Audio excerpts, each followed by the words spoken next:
I spoke earlier to the former head of the British Army, General Lord Dannatt. I began by asking him if he thought some form of military intervention in Syria is now inevitable. No, I don't think some form of military intervention is inevitable. What we do know, as you've quite rightly said, is the Prime Minister has recalled Parliament on Thursday, and what he and his government colleagues got to do on Thursday is convince the House of Commons, convince Parliament and convince the British people that there is a clear case for an intervention.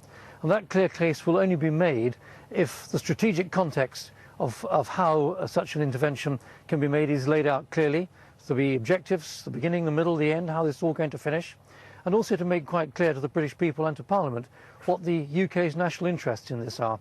If he's successful in making those points, then military action may well follow. But the Prime Minister and his deputy have both made pretty clear that there has been a chemical weapons attack, and as Nick Clegg says, this is about the murder of women and children. We cannot stand idly by, and that's right, isn't it? Well, of course, it's morally outrageous and quite abhorrent that innocent women and children, any civilians, any people indeed, have been killed in this horrific way by chemical weapons. But I think we've got to be very careful not to jump to conclusions as to who was responsible. After all, there is an inspection team from the United Nations in Damascus at the present moment. They haven't even issued an interim report, let alone a final report. I don't think any of us want to be guilty of shooting first and asking questions later. Were it established that the chemical weapons attack has been carried out by Assad's regime, would you then support military intervention? I would be moving towards supporting military intervention on those very limited grounds. But as I said a little earlier, it's got to be set within a meaningful strategic context. What is the overall purpose? If the purpose is quite limited to just to punish Bashar al-Assad for what he has done, or to endeavour to deter him from doing it again, that is probably a reasonable set of grounds.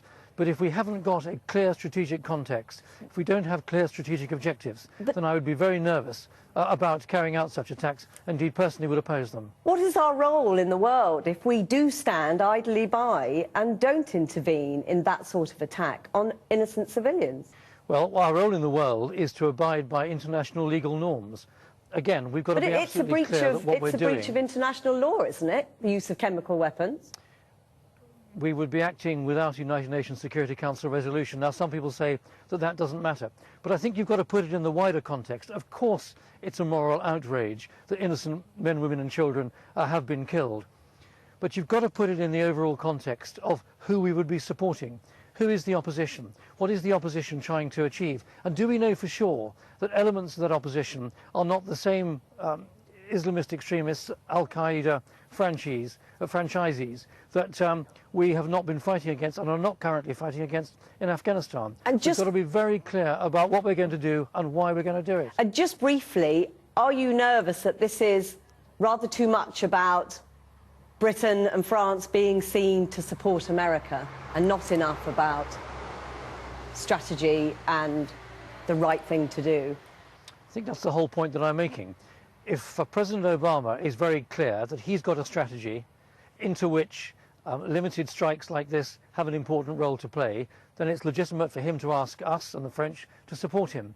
But if he's just doing something because something has got to be done, because there is moral outrage, and we're not sure what the consequences are, we're not absolutely convinced that Assad's forces were responsible, then we're playing a very dangerous game, and we run the risk of actually fueling a conflict and making it worse, when actually our intention is to try and help bring it to a conclusion. It's a complex and very complicated civil war in Syria.